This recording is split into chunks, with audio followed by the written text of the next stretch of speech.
Welcome, everyone, to episode 2 of Belly Up Network Hockey. I am one of your hosts, Kyle Sullivan, a.k.a. Shaggy Von Doom, joined, as always, by my good friend, Alex Nuttle of the LampLighters. How are you, my friend? I'm doing great, you handsome hunk of man. How are you? Flattery will get you everywhere with me. I'm doing Absolutely. great. Yeah, I wish I And could talk a little bit better, but, going to a couple of Blue Jackets games and screaming constantly doesn't do too well for the voice box. Yeah, Columbus fans have had a lot to scream about here lately, and We'll talk. really do. They have. We'll be talking about that towards the end of the show. And we are joined this week by Kevin, our resident Dallas Stars fan. How's it going, my friend? Oh, we're doing great. The Stars lost earlier today, so now they've lost 2 in a row. So maybe we're not doing so great here in the Dallas area. So yeah, that's a rough one, especially. And we'll talk about that. There were some high bars set before the season, and where are you guys going from here? Week 1, let's jerk those knees and have those hot reactions. And we are also joined, last but not least, from Ken from the Bleacher Connection. How is it going, Ken? It's going good. So hockey's back. Can't complain. right. And Ken is our Canuck on this episode, so we will also get the Canadian perspective because these three hosts are hockey fans in the States. So we'll get the Canadian perspective because we have the ESPN and TNT deal that has had all of the North American hockey fans talking about the new broadcasts. So we're also going to get your vantage point on, has that changed anything in Canada and viewing, and we'll also talk about your Canucks. So let's talk about week 1, and we'll start with you, Kevin. The Dallas Stars. Yes. I've heard a lot of hype. It was one of those that we're finally healthy. We got a good team. If we could solve the goalie problem, we might be making a run for the cup. What are we going to do starting out 1-2? Well, they started in New York and they won that game in overtime, which was a huge problem for them last year. They'd get to overtime and then they just slink on back to the bench. And so that's a good sign. And the bad sign for them is Tyler Sagan. He only played in 3 games last year.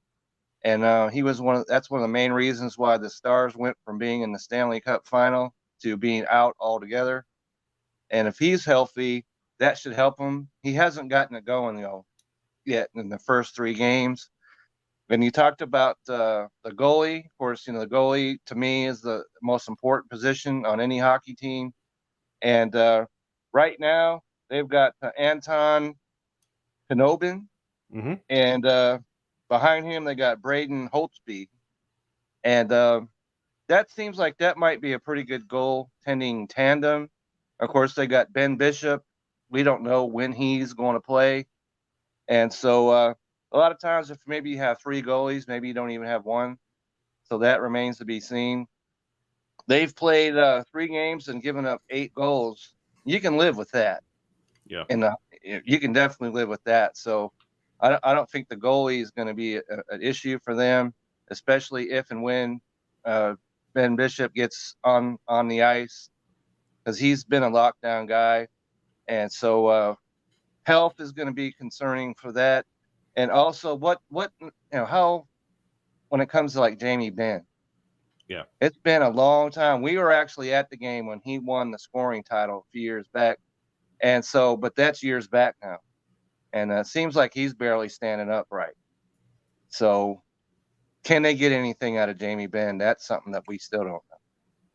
Yeah, and the confusing thing is you guys were there and started this Tampa Bay run in the Stanley Cup Finals. I mean, you guys were right there and then missed the playoffs last year.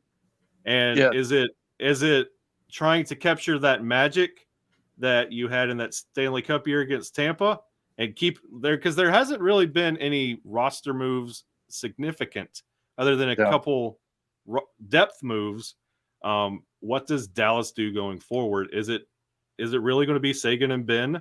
Do they just start the rebuild possibly in the middle of the season, if not by the end? Well, when it comes to rebuilds, if you're going to start doing that, you need to do that before the season even gets started, to me. You can't rebuild and decide to do that in the middle of the season. I think they have to let it play out a little bit, like I said, because they're not even they've got another game coming up on the road before they return home on Thursday, and then right after that they go back out on the road for another game. So that's 5 out of their first 6 games on the road. And so in that situation, you just kind of have to, kind of hope that you kind of float along a little bit and don't wind up being in the bottom of the standings before you even start playing at home. So they need to get past this first week, and then we'll see what's what. Yeah, and it's definitely a difficult division to start figuring stuff out mid-season. It is. So we'll find out where Dallas is going. Ken, when it comes to your Vancouver Canucks, probably one of my favorite teams to watch. I don't know what it is about Vancouver. I don't know if it's the jersey combos, just the talent they have on ice, and the attitude they carry themselves with. I love watching Vancouver play. I hated playing against them as an Avalanche fan. Like, there's a lot of bad blood between the two teams, but That there is, yeah. Tell me about Vancouver so far in week 1. Well, through the first week, they're starting off on a 6-game road trip. They're halfway through that, and they've got a stellar 1-1-1 record. First 2 went to shootouts, and against the Oilers, they went down 2-0. And it was a good game. I didn't think that they were out of it or couldn't get themselves back into it to at least try maybe sneak out a point. And they did. They got it to a shootout. But they were able to hold Connor McDavid. And, I mean, he had a couple of assists, but he didn't put any in the net. I know my co-host was not as thrilled with what McDavid did last night, putting a hat trick on Calgary. But, I liked how they came out and played that game. It was fast-paced. It was going back and forth. The one thing I think that, and I know I might be in the minority of Canucks fans, I liked what Jim Benning did in the offseason to create more depth in that lineup. So guys were playing where they should. We don't have a $12 million fourth line anymore. He brought in some other defensemen to fill in. And I know they took a lot of heat about that defense even before they hit training camp. But I liked what I saw out of that group, the pairing so far. Oliver Ekman-Larsson has played well over the first 3 games, and a lot of people were screaming he was done 2 years ago. So I like what they did in that first game. They came out against Philly. They fell behind 1-0. I know I was listening on the radio at work before I left, and by the time I got home, the Canucks were up 2-1, and I got to see the third goal go in. They gave up the lead in that, and I know part of it came down to questionable call. And I'm not saying questionable that it wasn't a penalty. It was questionable because Oliver Ekman-Larsson put himself in a position to have a penalty called. And puck ended up going into connecting his face. He got called for a slash. They made it 4-3 at that point, tied it up. But through the shootout, they took the 2 points. Against Detroit, I felt they deserved a much better fate in that game than what they got. They put 41 shots on Thomas Greiss, and he only let 1 in. And if it wasn't for Greiss, I think that game would have been a lot different. And so far, I've liked what they've done. They don't have Brock Besser in the lineup yet. Tyler Mott hasn't hit the ice yet. I don't know if Brandon Sutter's going to be back anytime soon. He's out with what they're calling long COVID because he's still suffering the effects from what happened last year. So the one big takeaway that I'm really liking so far this season is out of the first 3 games, we've only played 1 Canadian opponent. That North Division, if I never saw another Canadian team for the entire season, I'd be fine. 10 games against Calgary, Edmonton, and I think 9 against the rest. I'm done. I need a break from them, and I'm just glad that they're back out on the road and they're playing good hockey now. I'm excited for when Brock Besser gets back on the ice and you can get guys in their proper spots a little bit more.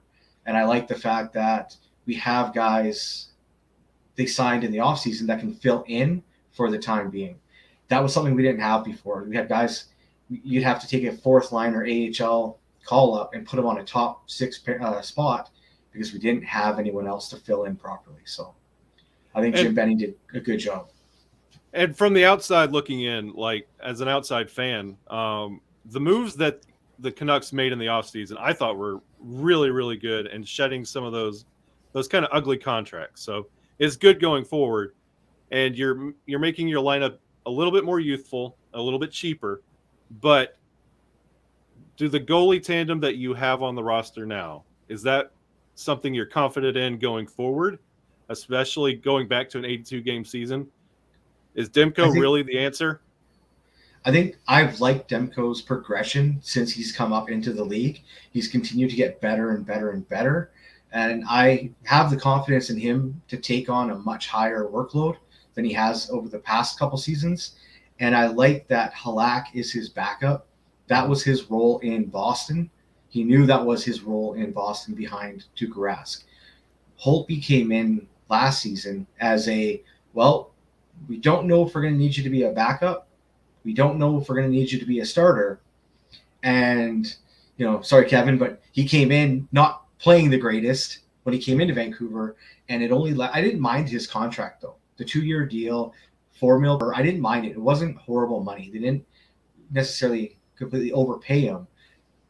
But Demko kind of played him into a position where they felt confident giving him the keys to the car and bringing in Halak on a low-dollar deal to be a backup, a true backup to Thatcher Demko. And he played it against Detroit, and I can't blame, one of the third goal was an empty netter, so can't blame him for that. The first goal was a tip from about the dash marks on the face-off circle, so he played well. He didn't see a lot of rubber, but, he played well when he had to. So I'm confident with it this year. All right, so going around the horn, so Kevin, it's kind of like a thumbs down on the week one. And then we got Ken kind of like a thumb in the middle. Like you've pretty much tallied everything you possibly can. And now we're going to go to Alex, who can give us 2 resounding thumbs up. If you would have told me at the beginning of the year, Columbus would hang an 8 spot on Arizona and then take Seattle to overtime and win it, I would laugh. I did not think Columbus had that kind of offensive firepower, but I should have listened to you all through the preseason where you kept telling me, dude, there's something about this team. What do you think about your Blue Jackets so far? I'm going to preface this with it's still the Coyotes and it's still the Kraken 3 whole games in. So I'm taking it with a grain of salt, but it's still exciting. There's so many unknowns in Columbus because we lost so many guys, got a ton of other new guys, new head coach. John Davidson came back from New York. He's not a new face, but kind of had a new mentality on everything. We have Cole Sillinger, 18-year-old rookie, starting over other guys that have been there a long time. And it's one of those things that it could go either way. They could be incredible. They could be absolutely terrible, but we don't know. I mean, it's only 2 games in. I like what I see so far. They statistically, it's 4 or 5 days into the season, and they have the best power play in the league, which they have been one of the worst power plays over the last 10 years. So seeing that is really nice. They're not taking a bunch of penalties, and they're getting the puck on the net. After 2 games, there's only 3 guys on the entire roster that don't have a point. And that's impressive. You're not getting one guy that's getting everything, which is nice. So this is pretty much you are the 2 thumbs up. Like, is this exceeding expectations or you're cautious because of the opponents you faced so far? I'm very cautious right now. I'm happy. Don't get me wrong. I'm very happy. But I'm not going to start making any opinions until middle of November. Once we start playing some real teams, get some guys in there. I think Elvis looks incredible so far. He has a whole new mentality on playing the season after the passing of Matisse Kivlenieks. And, that was like his little brother. So he has something completely different to play for this year. And you can see it. You can easily see it watching him on the ice, looking at replays, even in his press conferences. There's something different, and it's a good thing. But again, like I said, it's the Coyotes. Yeah. One of the weirdest put together teams in the entire NHL with 400 draft picks in the draft next year, and taking on just the worst contracts in the league just to get those draft picks. Yes, we got an 8 spot. Cool. But I don't want to start saying anything too optimistic until we start playing some real teams. And out of the 4 of us on the panel tonight, I think you probably have the best goalie setup. And especially with the emotions, with everything that happened, I definitely feel like that is a more motivated goalie tandem out of all 4 of our teams represented. And do you also sense a sense of relief because of a new head coaching change and the new environment? There is, you can see it on some of the guys that at minimum were there last year, but that have been there. Most notably for me is Max Domi. The torts factor was there, and nobody can convince me otherwise. I'm not saying that Tortorella was the problem. He wasn't the only thing, but he was part of it. These guys are playing so open and free, not a care in the world. You know, they're trying new things, and they're just being able to relax on the ice, and you can see it easily. Patrick Laine looks like he is having a blast playing. I mean, he scored the overtime winner last night. He looks like he's having a ton of fun. Jacob Voracek, absolutely incredible acquisition. He's having a ton of fun. Zach Werenski looks like a whole new man. You know, he's not living under Seth Jones's shadow anymore. Max Domi, fresh off of an injury, he's back a month early. This kid looks like the Max Domi that everybody wants, not the one from last year that nobody wanted. Mm-hmm.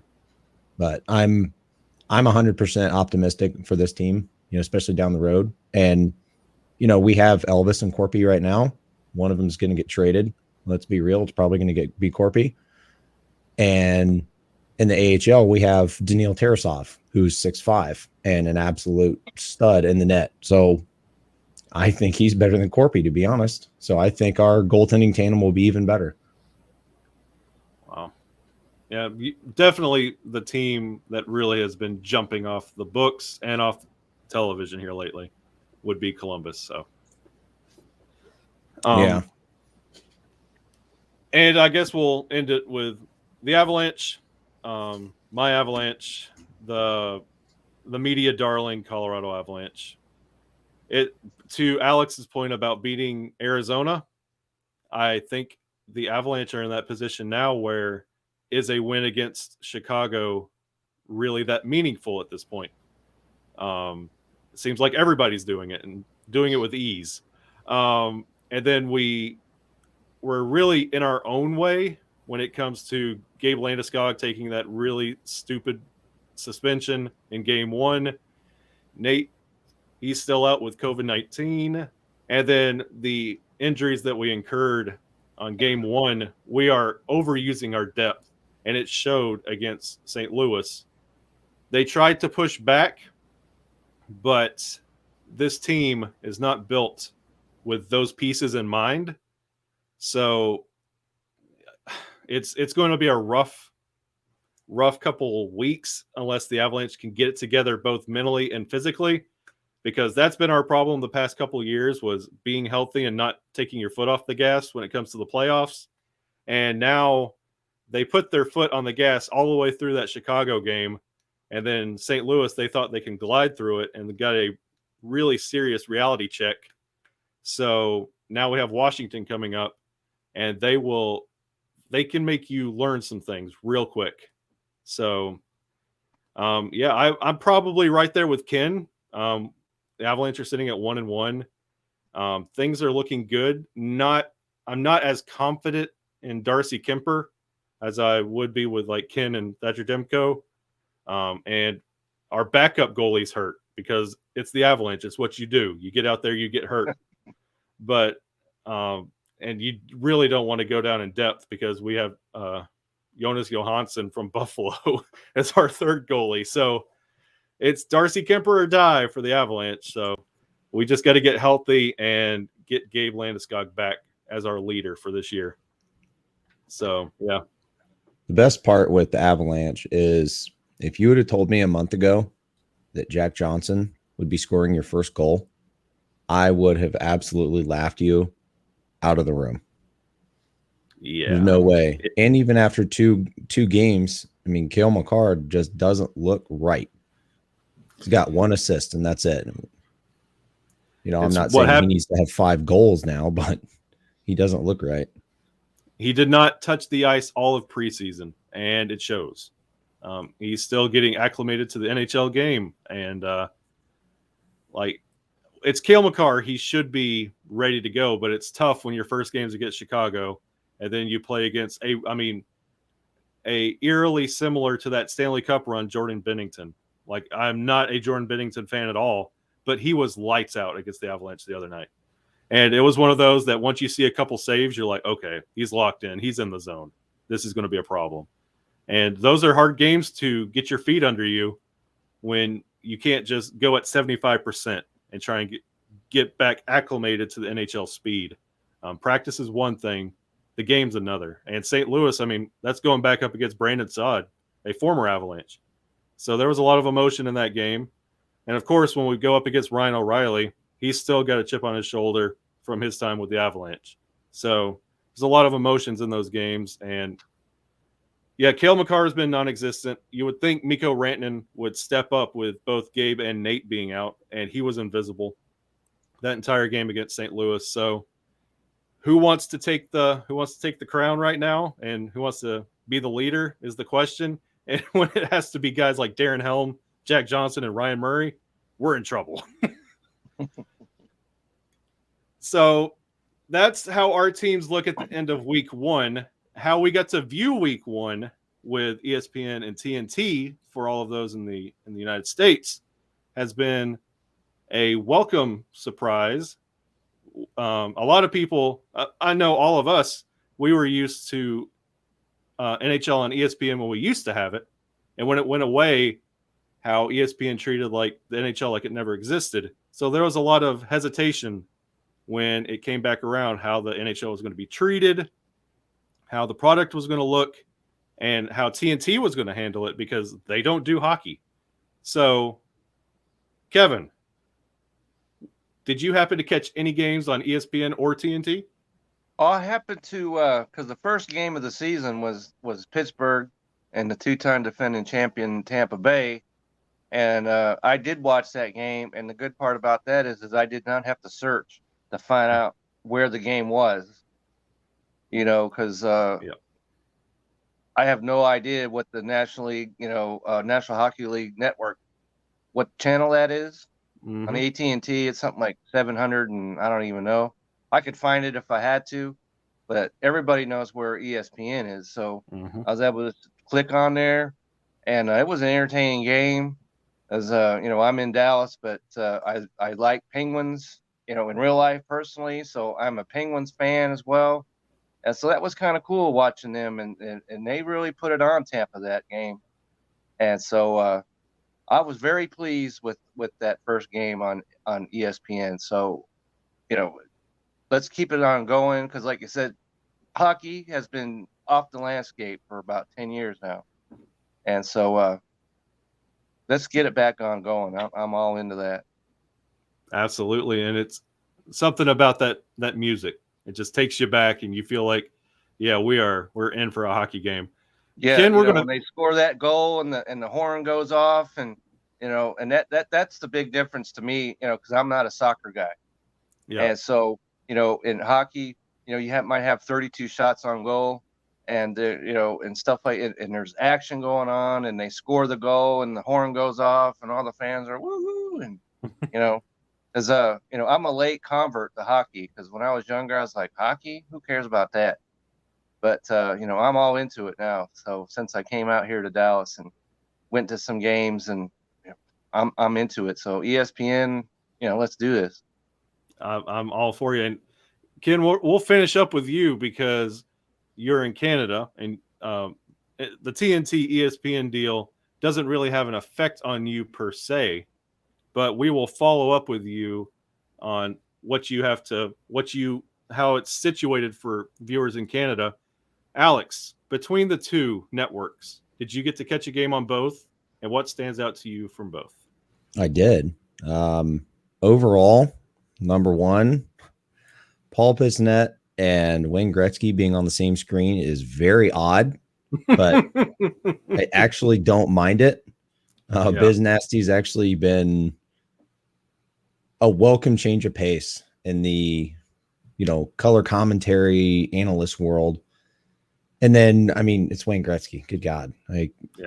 He might not be the best on TV, but it's Wayne Gretzky. I'm pretty sure he knows what he's talking about with hockey. It's really cool seeing him talking to Ovechkin, in regards to the goal scoring record and things like that. It was a really cool conversation to watch. TNT, I love the broadcast. The whole thing for me is the little details, like adding the power play timer on the ice as a digital addition, is something small that people might not notice, but once you do, it's incredible. I absolutely loved having that on there. The interface is all, love it. Number one thing for me that I like from the whole change and transition to everything is the point. Yeah, I absolutely love that segment with Bucci, Torts, Emily Kaplan. They're awesome. I mean, Torts, I've always liked Torts. I don't think he was a longevity coach with Columbus, but I still love him as a person. And I really enjoy watching him as an analyst there, talking about other teams, and especially, his conversations when he starts talking about his time with Columbus or with New York or Tampa or anything like that. It's still really cool. He's still a Stanley Cup winning coach, and he has a lot of stories and a lot of things to talk about. And he has a lot of knowledge as well. Yeah, absolutely. And I think TNT's defensive triangle they put up on the on that shorthanded, what the defense should be doing. Loved all that. I love the speed as a digital score bug above the goal. Thought that was incredible. I liked ESPN having the nostalgia around the ESPN song for NHL and the little segment they put out for that. I thought all that was incredible. I like the nostalgia that ESPN brought you, and it's ESPN, so they're going to handle it well. I love the point. I love Linda Cohn's In the Crease that she does as well. It's also featured on ESPN Plus. I'm a huge Linda Cohn fan, and her features with In the Crease are really, really good, and they're cross promotion between their sports, because ESPN owns the world when it comes to sports. So if you're getting hockey ads in the middle of your baseball coverage, your football coverage, your Monday Night Football games, that's only going to help the sport. TNT is doing a lot with innovation. Their studio show, like you mentioned, having Biz Nasty and Ansem Carter and Tocchet, Wayne Gretzky, it reminds me of Inside the NBA, and I grew up with that. I grew up with that laid-back conversational show, and it's weird when you're looking forward to an intermission show, and TNT has knocked it out of the park. When the period's winding down, you're like, oh man, it's about time for intermission. I wonder what they got to say about this, because they're going to be candid. So definitely look forward to that. So Ken, when it comes to the presentation and the broadcast for the Canadian viewers, not much has changed this year. Are you okay with that? Are there any innovations that you wish would happen with how you guys receive the game? I mean, you guys are already spoiled with Hockey Night in Canada, and I'm jealous that you guys get that. So is there anything else that you wish that they would improve on? Because we mentioned TNT is doing these little things where it's almost like a video game in presentation, where you're watching things and they're trying new things, and ESPN is respecting the past of the sport. Is there something you wish that you got as a Canadian viewer? From my side of things, no. I kind of like the way that they're doing it now. They do add little pieces here to the presentation, but I think overall right now Sportsnet kind of has it locked down in Canada. They've got the rights to every team. TSN has Toronto, Ottawa, Winnipeg. RDS, which is the French TSN, has Montreal. You get all the games. You get a lot of national games, a lot of regional ones, blackouts. So you do have to get the NHL package, which you could watch all the games, but you miss all the stuff that you're talking about from the games in the U.S. I like the idea of what they're doing with having a guy like Gretzky and Biz Nasty on the same set, because for us on Hockey Night in Canada or Sportsnet during the week, we get Kevin Bieksa and usually Dave Damber as a host. And I really like, and we got Anthony Stewart as well, who's come on in the last couple of years. What I like is those guys are two different players, two different styles, and what they bring to it with the experts or the other former players, coaches. I think Tortorella was an analyst for a little while as well. They all bring something different, and you're not getting just that old school mentality from Kelly Rudy or Nick Kyprios. You're getting the fresher perspective from guys that aren't that far out of the league anymore. So I've liked what they've done there.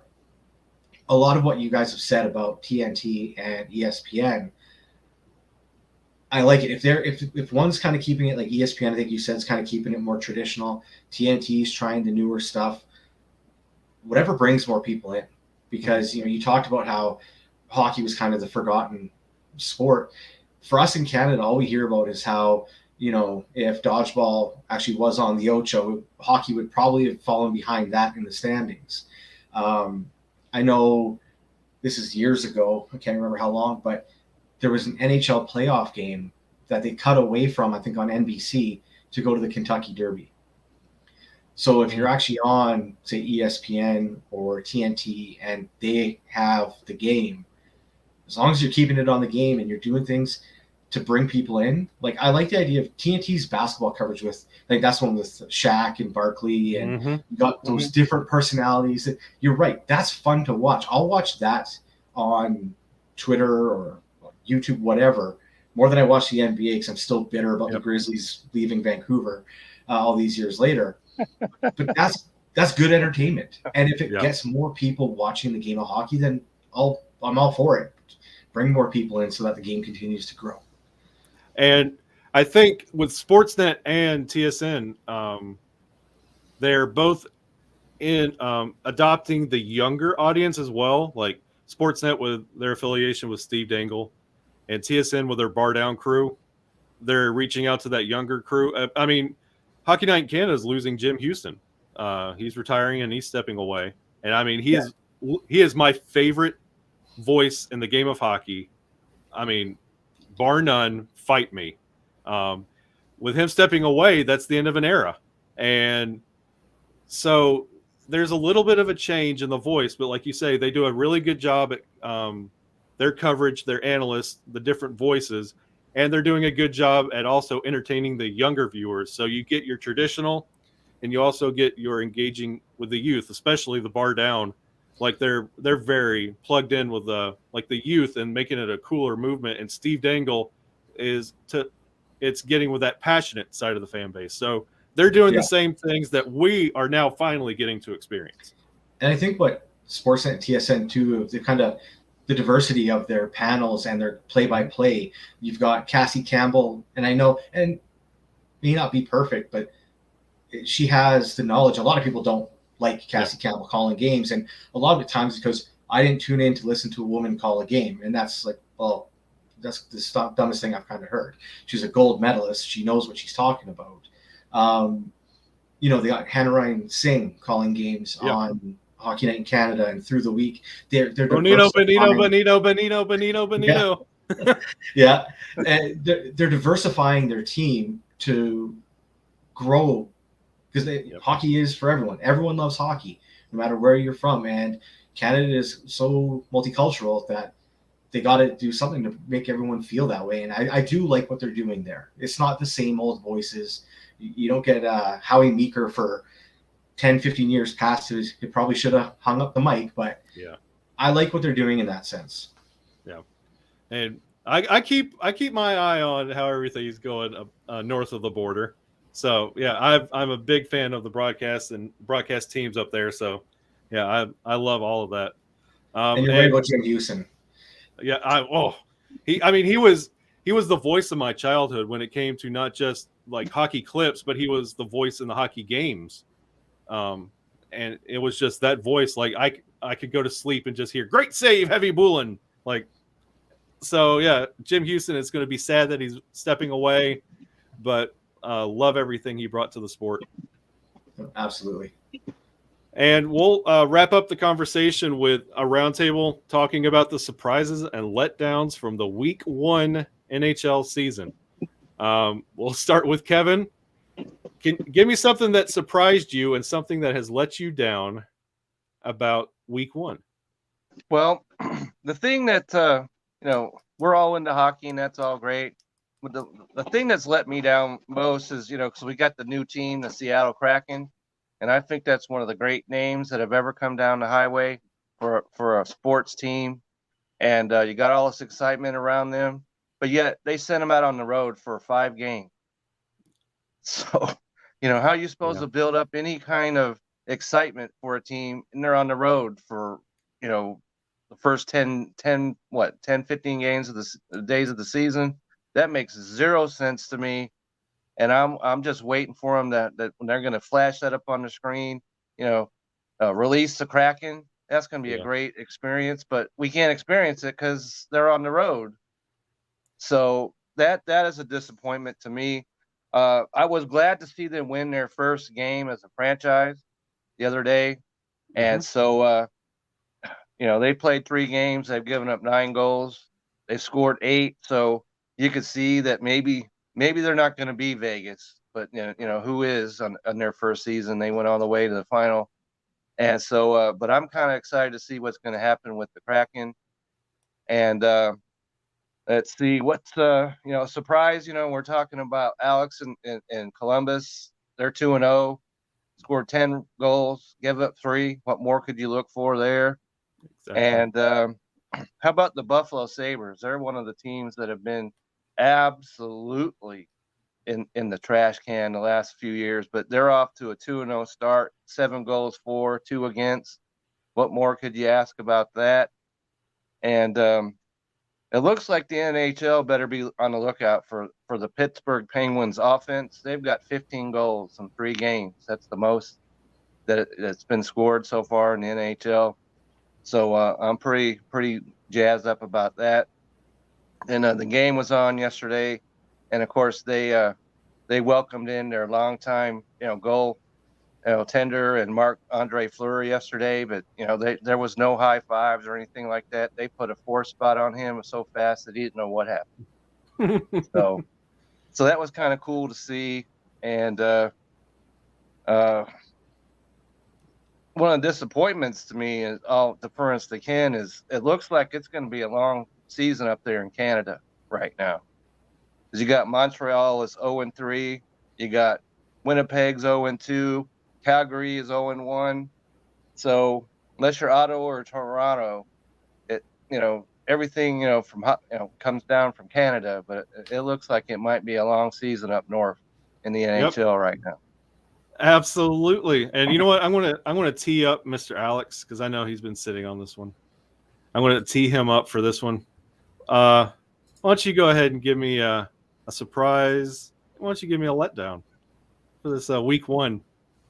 Oh, we're just gonna go ahead and kick it off. Letdown. The Blackhawks are terrible. Well, I was gonna mention them, but I thought Alex was gonna come in, so I kept that to myself. My co-host, Zach, I hope you're listening to this. Your team is trash. You spend $9.5 million on Seth Jones. You somehow acquire Marc-Andre Fleury for nothing, essentially. And you get Caleb Jones. Then you get Tyler Johnson from the Lightning. And 0-3. Terrible. Loud goals.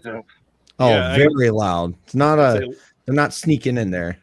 Well, 2-1. Sorry, whatever. They somehow made it overtime. 0-3. You know what I'm saying? So yeah, it's still a loss. It's a loser's point. Come on. It's ridiculous. Surprise. Montreal starting off with a banger at 0-3.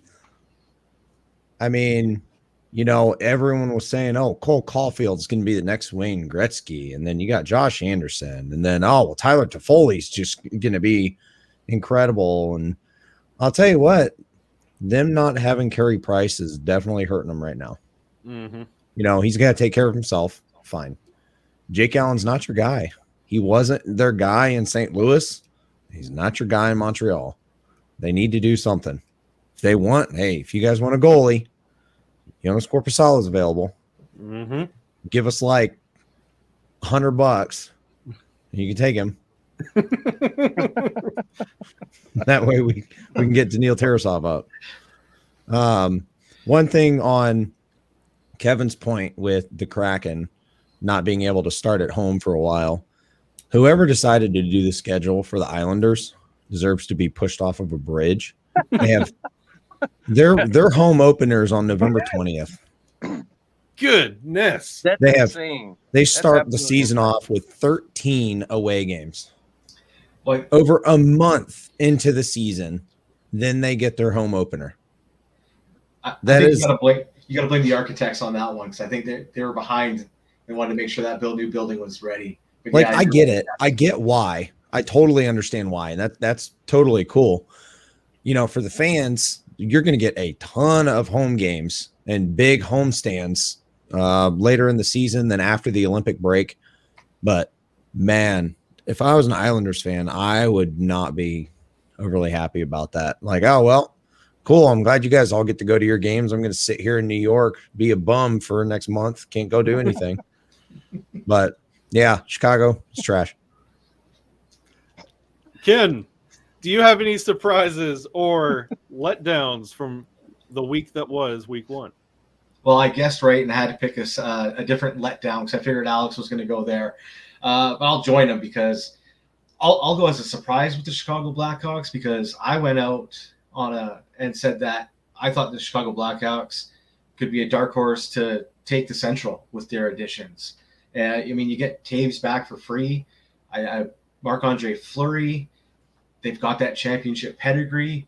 But, I mean, I joked last season whether they were going to win more than 10 games. And this year, they're looking like they may not win more than 10 games. But so I'm a little surprised at how they came out.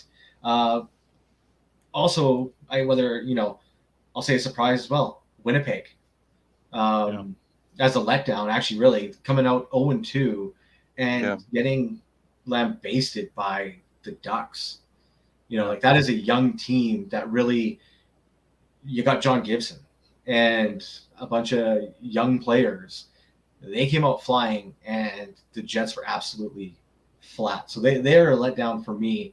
Whether it's a surprise or I'm just happy to see it, I'm glad Florida has come out 2-0 and continuing what they did last year, because this isn't me being a Florida Panthers fan, but that is a solid team there, and they need to do something to draw fans to that arena, because that franchise could be 81-0 3-4 years ago, and that arena would have the same 5,000 people in it. So hopefully the new TV deal, how they're playing, can really get that team going and some fans in the stands.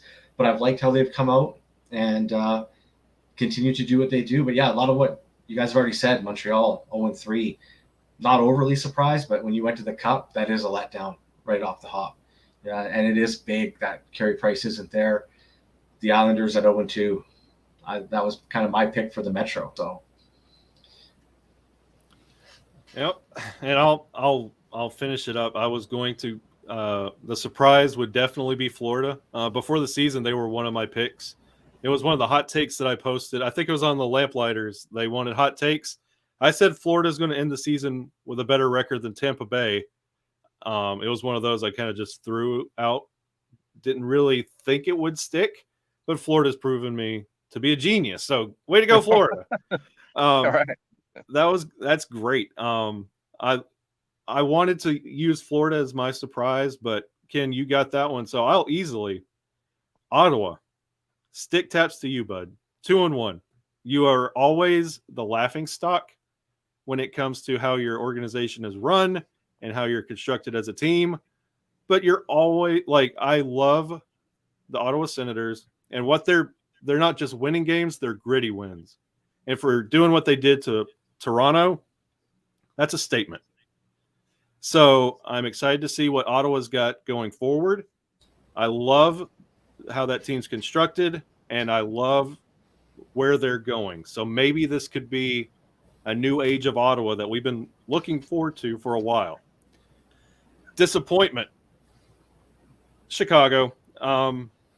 I've got to. I mean, with all the fanfare, I would honestly, it would be 1A, 1B with Dallas and Chicago, because they were the hot buzz teams that people were picking as dark horse favorites, or hey, these guys can surprise you.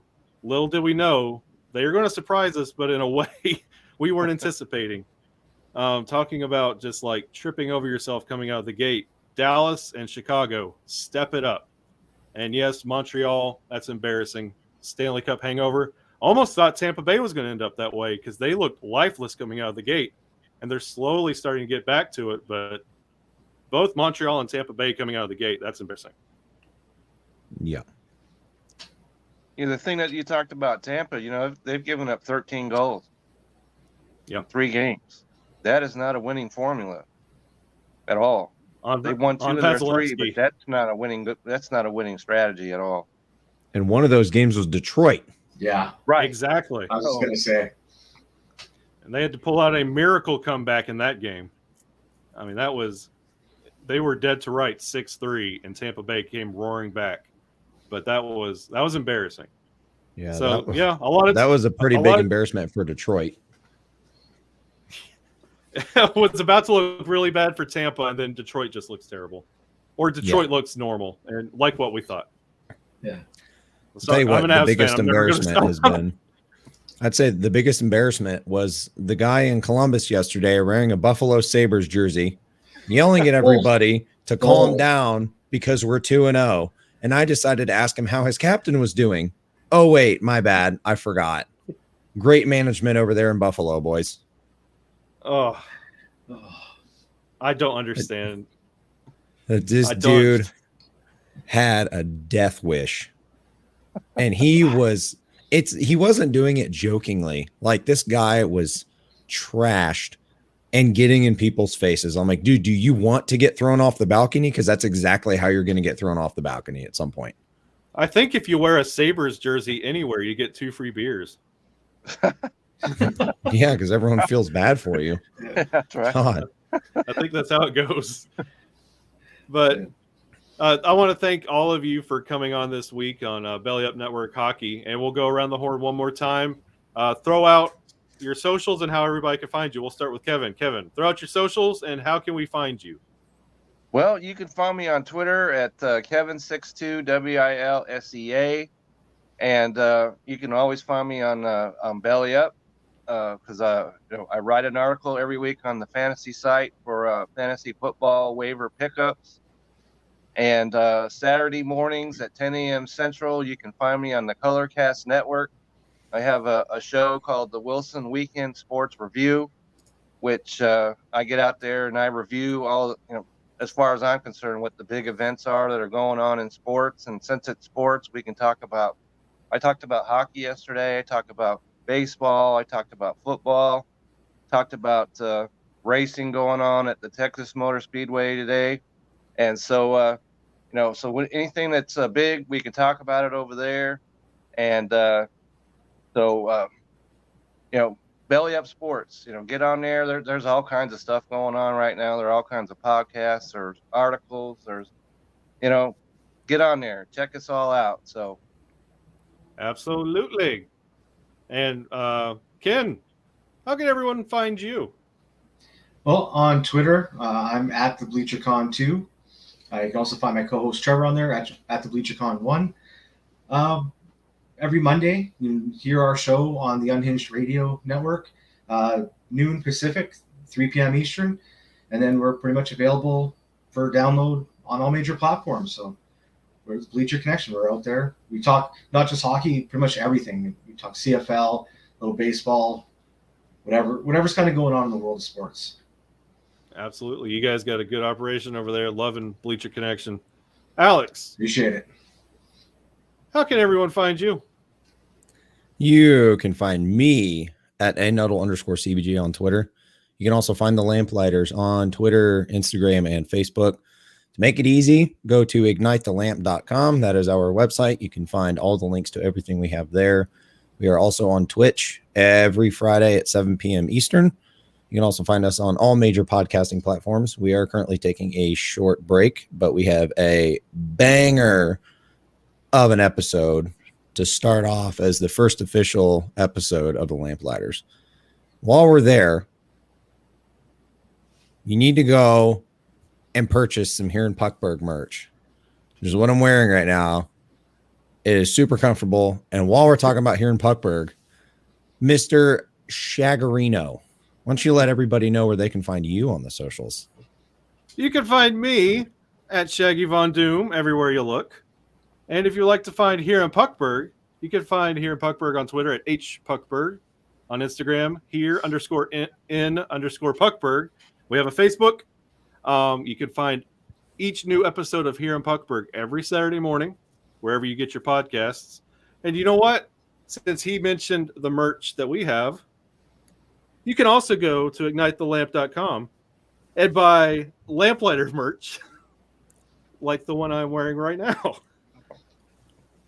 So check them out. Check out all these wonderful shows.